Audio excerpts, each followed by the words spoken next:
29, verses 1 through 3. Whosoever remains stiff-necked after being rebuked will suddenly be destroyed without remedy. When the righteous strive, the people rejoice. When the wicked rule, the people grumble. A man who loves wisdom brings joy to his father, but a companion of prostitutes squanders his wealth.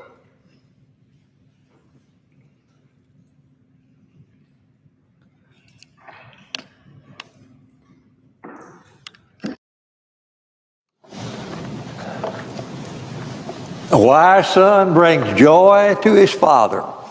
Solomon said that a couple of times. Back in chapter 10, he made that statement. A wise son brings joy to his father, but a foolish son brings grief to his mother. I don't know how he made those distinctions, but I find it intriguing to say the least. Most of us in growing up wanted to bring joy to our dad in some way. And it seems to me that perhaps the best illustration of all the Bible about being a great dad is found in Luke chapter 15. And it's a story that Jesus told, and yet we tend to think about it as the story of the prodigal son. And yet the real point of the story is a great dad. Think about the story. It was when Jesus had people gathering around him that were tax collectors and sinners, and they longed to hear every word he had to say. But then the religious leaders came out and said, "This man receives sinners and eats with them." They thought about it as a condemnation. Jesus responded with 3 great stories. 2 of them I'm not going to look at with you today. But the third one was a certain man had 2 sons. And the younger of those sons came to his dad and said, "Father, give me that portion of goods that falls to me." And the father divided with his boys his very living. And after a certain number of days, that younger son gathered all that he had and left and went on into a far country, and there wasted everything he had with riotous living. And after he had spent everything, there arose a mighty famine in that land, and he began to be in want. And he tried to find someone to help. Finally went out and joined himself, glued himself to a citizen of that country who sent him out to feed the swine. And there he got so hungry that he longed to eat the pods that the pigs were eating, and no one gave him anything. And he came to himself. He said, "Why, even the servants back in my father's house have bread enough to eat and to spare, and here I am perishing in hunger. This is what I'm going to do. I'm going to arise. I'm going to go to my father. I'm going to say to him, 'Father, I've sinned against heaven and before you. I'm no more worthy to be called your son. Make me a hired servant.' And he arose and came to the father's house. And while he was still a long way off, the father saw him and ran to meet him and threw his arms around him and kissed him. The boy began to say, 'Father, I've sinned against heaven and before you. I'm not worthy to be called your son. Make me a hired servant.' The father turned to the servants around him and said, 'Go and get the best robe we've got and put it on his back. Get shoes for his feet. Get a ring for his finger. And go and kill that calf we've been fattening. And let's rejoice, because my son was lost and now he's found. He was dead and now he is alive again.' And while they were rejoicing, the older son came in from the field. And he heard the music and the dancing, and he called a servant to him and said, well, what does all this mean? The servant said, well, your brother's come home, and your father has killed that calf we've been fattening because he got him back alive. And the older brother was angry and would not go in. And the father came out to plead with him and said to him, to the son, to come in. But this older brother said, lo, these many years have I served you, and I never transgressed your law at any time. And you never even gave me a young goat that I might rejoice with my friends. And the father said, son, everything I have is yours.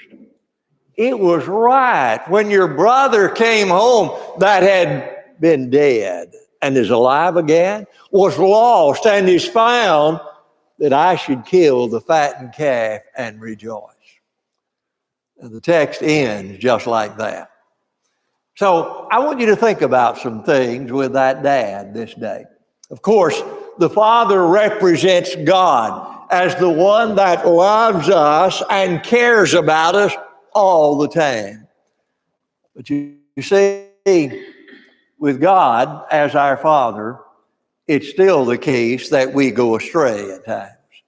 And so the question is, how does God, as the greatest Father in all the world, deal with his children, even when they mess up? And so I want you to think about some things with this today. Number one, when that son came to the father and said, divide that portion of goods with me that I'm supposed to get, he was like saying to that dad, I just wish you'd go ahead and die and give me my inheritance. It was as great an insult as a Jewish boy could ever have given to his father. And yet, the father, rather than reprimanding that son or saying to him, well, you just get out and I'll give the inheritance to your brother, instead divided to them his very living. He treated him with respect, even though the son showed no respect for his father. But then when that son left and went into the far country and was running away, if you will, from the authority and the rule of his dad in the home, the father let him go. He let him go into the far country and let him live the life that he was choosing to live. It's amazing to me that here the father is that loves that boy with everything in him. And yet, even if the word came back, listen, let me tell you what your boy's doing over there. He's wasting everything he received, living in all kinds of horrible ways. If he did that, and he may well have heard those news, or that news, the father made no move. He let it go. And even when that son had wasted everything and was living in anguish and in grief, in loss, without even the food to eat, so far down that he actually wanted to eat those pods the pigs were eating. And if you've ever been around pigs at all, let me tell you something. That's about as nasty an idea as ever enter into anybody's mind. They're about the most filthy animal that you can ever conceive of, that love mud and mire and getting as deep in it as they can. And yet even there, that boy was in such bad shape, he longed to eat the things that he had been feeding them. And yet no one helped him. And even then, you don't see the father saying, well, I'm going to go to my boy. I'm going to get him out of that trouble. I'm going to rescue him from that problem and get him away from there. He didn't do that. And I wonder why. I wonder why this father that was so powerful didn't rush down to the son's side to rescue him at that time. I think there's a lesson there for us. Sometimes as a father and even as a parent generally, we get it into our head that our job is to rescue our children no matter what they get into. And sometimes, even when they do things that they deserve to be in a little trouble, we get frustrated at the school teacher or the principal or whatever the authority might be, and we want to rush down and defend our child and say, why did you treat my child like that? When maybe what should have been done would have been a different angle altogether.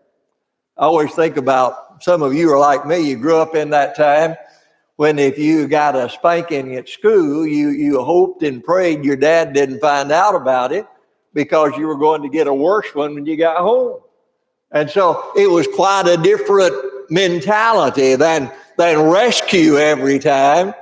It was, you'd better not get in trouble at school because you'll pay for it when you get here. Our Father knew that it was not always wise to rush to the rescue. Why? Well, I think the answer comes in the next verse. That son came to himself. In the anguish of being in that hog pen, if you will, he came to himself. He began to think about things, and he remembered, in my father's house, when I was back there, even the servants had plenty to eat. And here I am perishing in hunger. This is what I'm going to do. I'm going to get up. I'm going to go home. I'm going to ask the Father to let me be a servant there, not a son anymore. I want you to notice something. It was only when things got desperate in his life that he came to himself. Sometimes, as parents, when we rush to rescue, we actually keep our children from ever getting to that stage that they come to themselves and realize they've been in the wrong road. And so there is a time to allow that to happen so that they might have that kind of awareness and realize, I've got to make a move. Isn't it interesting? Even when he made that decision, I'm going to get up, I'm going to go to, even then, the father didn't make a move until he got up and started home. It was not when he made the decision, it's when he did something about it. When he made that move, then things changed entirely. But I want you to think about one other thing in that regard. What if, when that boy began to remember and thought about things back at home, what if he had had a different memory than what he did? What if when he thought about how things were back at home, if he had remembered all of my life, my dad had mistreated, abused, abandoned, hurt me in every way that was possible. What do you think would have happened with the boy? You think there would have been a coming to himself? See, it's vitally important in that family with our children that our children have that right kind of memory. That they're able to look back on that family life and remember how things were and think, I'd be better off in my father's house as a slave than I am out here on my own. Thank God he had the right kind of memory. Sometimes Those that have left to go out into the world don't return because their memories don't drive them back to there. And let me suggest something else in passing. Sometimes those that leave the church don't return because when they remember, the memory's not all that good. What they remember about the church isn't a good thing. That makes them feel like, well, I'd be better off there as a servant, as someone sitting on the back pew doing nothing, as being one that is like I am now. And so they stay where they are. It's vital that we give our children, wherever they go, whatever they do, that right kind of memory of the family life. They'll be able to look back and remember that dad as one of faith and commitment to God that lived the kind of life that I want to live. If we expect them to make the changes when they do come to themselves, when they have that, as we would often say, a coming to Jesus moment in their life, that they have that kind of memory that takes them back where they need to go. Notice also, when that boy did start home, it was a massive difference. When he started on the way, the father obviously has been watching for that boy to come back the whole time. He's been looking for any evidence that he's headed this way, because when he was still a long way off, he still dressed like the one in the hog pen, smelling like the one in the hog pen, acting like one that has lived a wrong kind of life, but the father saw him a long way off and recognized him. And went back in the house and shut the door and said, well, you made your bed, now you got to lie in it.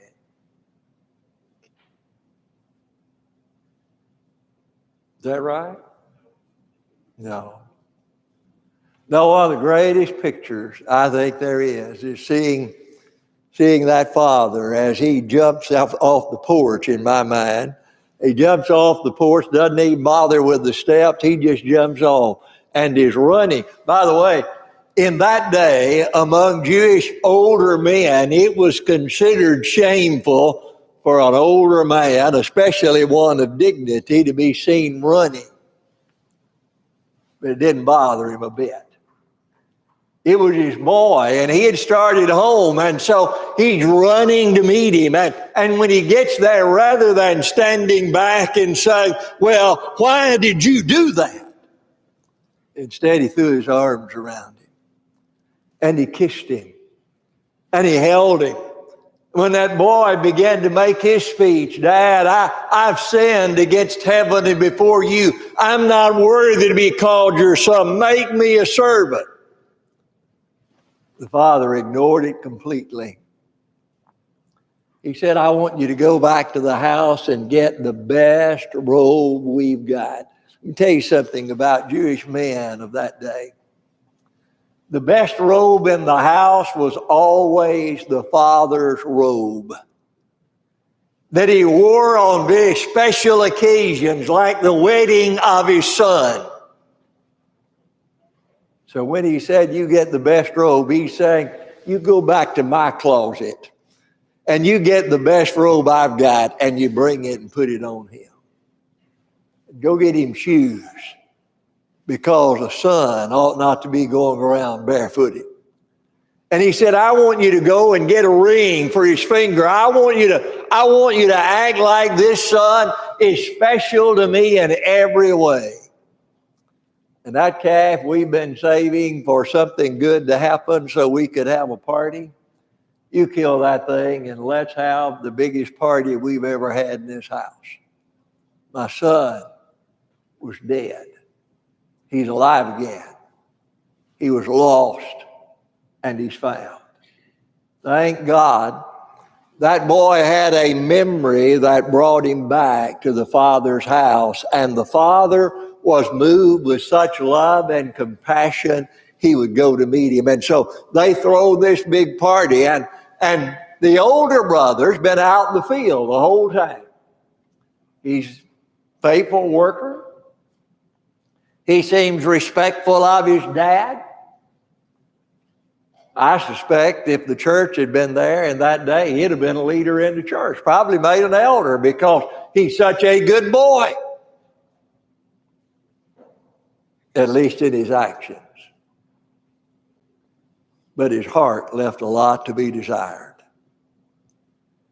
The father, when he says that my older son is out there and he won't come in the house to rejoice, and he's calling a servant to ask about what's going on, why would there be music and dancing in my house? Tells you something.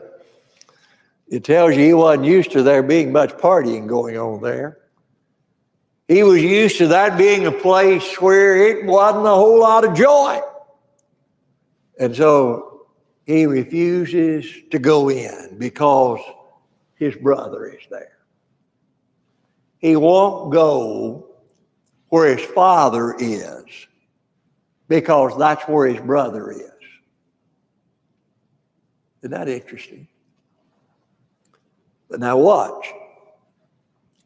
While the father refused to go out to that son in the hog pen, or when he was wasting everything in ungodly living, with this older son, whose heart is full of prejudice and envy and jealousy or whatever it is, the father goes out to him. And why?